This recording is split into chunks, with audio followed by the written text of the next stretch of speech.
आइए अब आपको अपनी ये रिपोर्ट दिखाते हैं और ये जानने की कोशिश करते हैं मिलकर कि महाकुंभ हादसे के मुजरिम कौन है। इस स्पेशल रिपोर्ट में देखिए।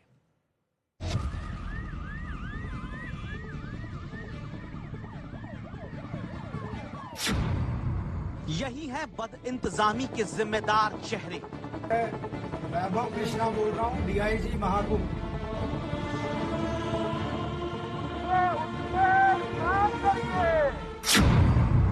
मुस्तैद रहते अफसर तो नहीं होता हादसा।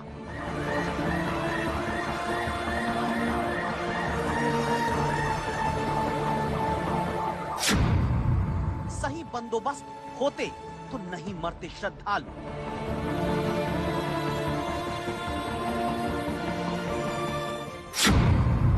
महाकुंभ पर खोखले दावों ने दाग लगाया।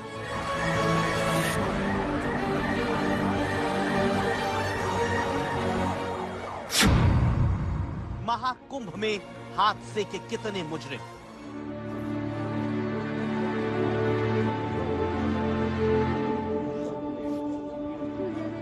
इन आंसुओं का हिसाब कौन देगा? जिम्मेदारों की घोर अंधेरगर्दी से लोगों की जिंदगी में छाए इस अंधेरे का कलंक कैसे धुलेगा? आखिर कब तक जिम्मेदारों का नकारापन आम लोगों की यूं बलि लेता रहेगा? सवाल बड़ा है, क्योंकि महाकुंभ में शानदार व्यवस्था का दम भरने वाले जिम्मेदारों के कागजी दावे ताश के पत्तों की तरह धराशायी हो गए। आस्था की सबसे बड़ी डुबकी का मौका आया तो लोगों को भगवान के भरोसे छोड़ दिया गया। अगर व्यवस्था चाक चौबंद थी, 10 करोड़ से ज्यादा श्रद्धालुओं के क्राउड मैनेजमेंट की पूरी तैयारी थी, तो हादसा कैसे हो गया? अब इसका जवाब इन जिम्मेदारों को देना है। नाम है भानु भास्कर, एडीजी। नाम है विजय विश्वास पंत, मंडलायुक्त प्रयागराज। नाम है विजय किरण आनंद, मेला अधिकारी। नाम है वैभव कृष्ण, डीआईजी महाकुंभ। नाम है राजेश द्विवेदी, एसएसपी महाकुंभ। इन्हीं के कंधों पर महाकुंभ की तैयारियों की पूरी जिम्मेदारी मुख्यमंत्री योगी आदित्यनाथ ने सौंपी। हादसे के पहले तक यही अफसर बार बार पुख्ता इंतजामों का दावा करते थे, लेकिन हादसे के बाद अपनी नाकामी पर पर्दा डालने के खेल में जुट गए। आज एक तरफ गम है, गुस्सा है, अपनों को खोने का दर्द है। दूसरी तरफ महाकुंभ की बागडोर संभालने वाले अफसरों की बेशर्म चुप्पी है। इतना बड़ा हादसा हो गया, भगदड़ में तमाम श्रद्धालु मारे जाते हैं, लेकिन अफसर अपनी लापरवाही छिपाने में जुट जाते हैं। तस्वीरें चीख चीख कर गवाही देती हैं कि हादसे की वजह बदइंतजामी है, लेकिन डीआईजी महाकुंभ वैभव कृष्ण कहते हैं एक अफवाह से हालात बिगड़ गए। सवाल यही कि हालात आउट ऑफ कंट्रोल क्यों और कैसे हो गए? हमारे साथ वैभव जी है, आज तक पर इस समय मौजूद हैं। वैभव जी, जो घटना सुबह हुई थी उसमें क्या जानकारी सामने आई है, किस तरीके की पूरी तरह? हम लोगों ने बात की है अपने भी लोगों से जो वहाँ पे ड्यूटी पे थे और जो और लोगों से, तो संभवतः इस तरीके की घटना रही है कि एक चेंजिंग रूम के गेट से कुछ भीड़ टकराई और उससे वो गेट गिर पड़ा उनके ऊपर, जिससे पैनिक उत्पन्न हो गया। क्योंकि गेट पे जो घाट होता है उस पर स्थिति ऐसी रहती है कि कुछ लोग कपड़े उतार रहे होते हैं, कुछ लोग उस प्रक्रिया में होते हैं और जगह कम होती है, तो कोई भी पैनिक जो है वहाँ पे हादसा कर सकता है। तो संभवतः ये कारण रहा और बाकी डिटेल में हम दिखा रहे हैं। तो क्या अभी कोई कैजुअलिटीज कितनी रिपोर्ट हुई है, कितने लोग घायल? आधिकारिक रूप से आपको बता देंगे। अभी हमारी प्रेफरेंस वो जो लोग इंजर्ड थे उन्हें बेसिकली ट्रीटमेंट दिलवाना था और बाकी हम लोग आपको आधिकारिक कोई लापरवाही आपको लगती है अभी सामने आई है? अब देखिए, इतना बड़ा व्यवस्था है, 10 करोड़ का भीड़ नियंत्रण। हादसे के बाद जिम्मेदारों ने अपनी नाकामी को दूध में पड़ी मक्खी की तरह निकाल दिया।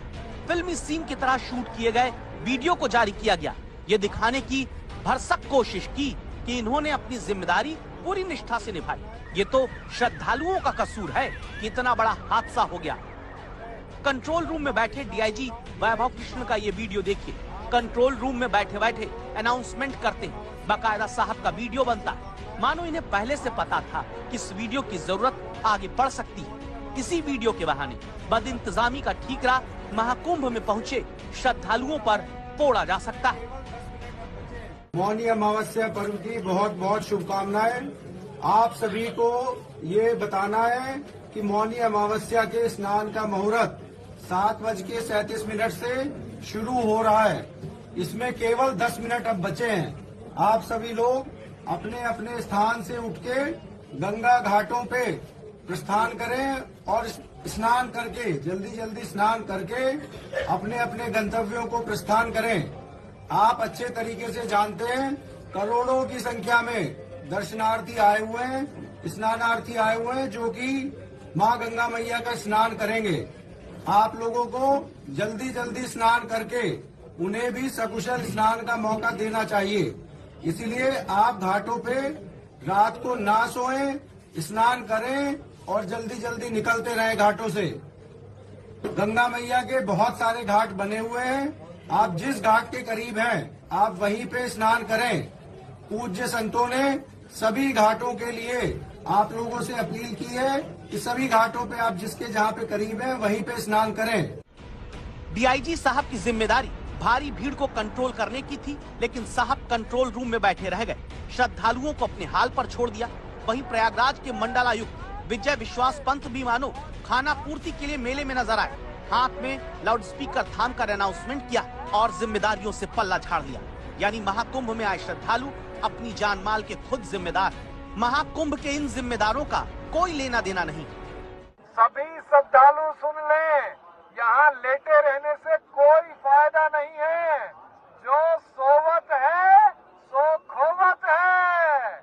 उठिए स्नान करिए और ये आपके सुरक्षित रहने के लिए बहुत आएंगे और भगदड़ मचने की संभावना है।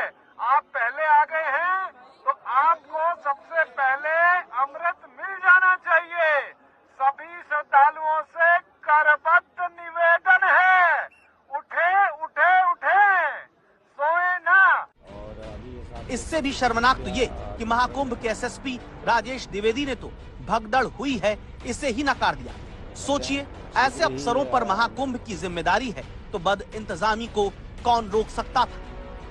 कोई स्टैम्पीड वाली बात नहीं थी। बेसिकली ओवर क्राउडिंग हो गई थी जिससे कुछ श्रद्धालु घायल हो गए थे और अभी जैसा आप देख रहे हैं स्थिति पूर्णतया नियंत्रण में है।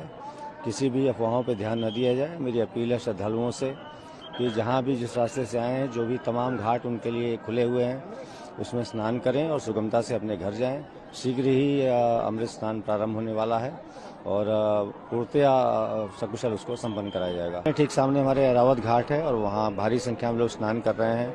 इसी तरह से ओल्ड जीटी है, हरिश्चंद है, नागवासुकी है, बहुत सारे घाट हमने डेवलप किए हैं और सभी पर सुगमता स्नान हो रहा है।